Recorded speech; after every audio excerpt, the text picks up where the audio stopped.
Your dream vacation to Bali starts from rupees 22,999 only with GT Holiday.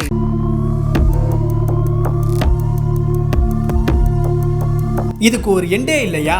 நடந்து சென்ற கல்லூரி மாணவி, விரட்டி கவ்விய தெருநாய், ஒரே நாளில் இரையான 4 பேர், மீண்டும் அதே இடத்தில் அதே சம்பவம்.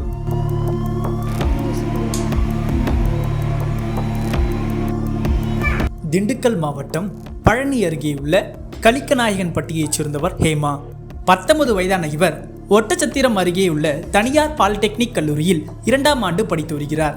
கடந்த ஜூலை 22ஆம் தேதி பழனி தாராபுரம் சாலையில் தீயணைப்பு நிலையம் அருகே நடந்து சென்றார். அப்போது அங்கு சுற்றித் திரிந்த தெருநாய்கள் திடீரென மாணவியை விரட்டி சென்று அவரின் காலை கடித்தது. இதில் நிலை தடுமாறி கீழே விழுந்த மாணவி தெருநாய் விடாமல் கடித்ததால் உதவி கேட்டு கூச்சலிட்டார். இதனை பார்த்து அதிர்ச்சியடைந்த அக்கம் பக்கத்தினர் மற்றும் தீயணைப்பு படையினர் மாணவியை கடித்த நாயை விரட்டினர்.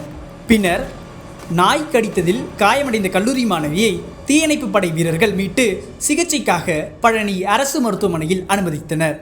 தொடர்ந்து அங்கு மாணவி சிகிச்சை பெற்று வந்த நிலையில் மாணவியை கடித்த தெருநாய் அந்த சாலையில் நடந்து சென்ற முதியவர் உட்பட மேலும் 3 பேரை கடித்து குதறியது. இதையடுத்து அவர்கள் மூவரும் சிகிச்சைக்காக பழனி அரசு மருத்துவமனையில் அனுமதிக்கப்பட்டனர். பின்னர் சிகிச்சை முடிந்து கல்லூரி மாணவி உட்பட 4 பேரும் வீடு திரும்பிய நிலையில் கல்லூரி மாணவியை தெருநாய் விரட்டி சென்று கடித்த சிசிடிவி காட்சிகள் சமூக வலைதளங்களில் வெளியாகி வைரலானது. இதற்கு சமூக வலைதளங்களில் பலரும் பழனி நகராட்சியில் நாளுக்கு நாள் தெருநாய்கள் தொல்லை அதிகரித்து வருவதாகவும், நகராட்சி நிர்வாகம் சாலையில் சுற்றி திரியும் தெருநாய்களை கட்டுப்படுத்த வேண்டும் என்றும் கோரிக்கை வைத்தனர். இந்த நிலையில் ஒரே நாளில் 4 பேரை கடித்த தெருநாயை பழனி நகராட்சி ஊழியர்கள் வலை வைத்து பிடித்தனர். இதையடுத்து தெருநாய் தொல்லை குறைந்துவிடும் என்று அப்பகுதியினர் நினைத்திருந்த நிலையில் கல்லூரி மாணவியை தெருநாய் கடித்த அதே சாலையில் ஜூலை 23ஆம் தேதி இளைஞர் ஒருவர் நடந்து சென்றுள்ளார்.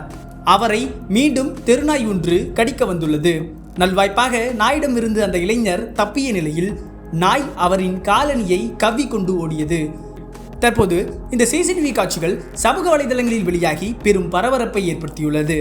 இனிமேலாவது பழனி நகராட்சி அதிகாரிகள் பெயருக்கு நடவடிக்கை எடுக்காமல் நிரந்தர நடவடிக்கை எடுக்க வேண்டும் என்று கோரிக்கை எழுந்துள்ளது.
அனல் பறக்கும் செய்திகளை அப்டேட் செய்து கொள்ள நக்கீரன் களத்தை இப்பவே சப்ஸ்கிரைப் பண்ணுங்க.